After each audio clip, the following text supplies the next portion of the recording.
Welcome to my trickyJS JavaScript exercise series. For this question, you have to decide which one of these variable names is invalid.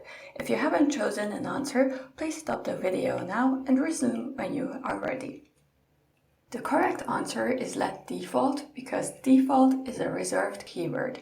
Reserved keywords have special meanings in JavaScript and cannot be used as variable, function, or class names.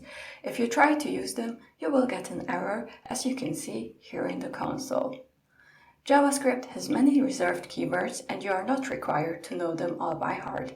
As a programmer, it is more important for us to know that the information exists and how to look for it instead of memorizing things. Also, today's code editors such as VS Code provide IntelliSense, so if you use a reserved keyword, it will show a syntax error.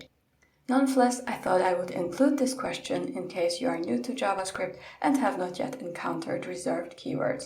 As always, I have linked further resources, including the quiz, in the description.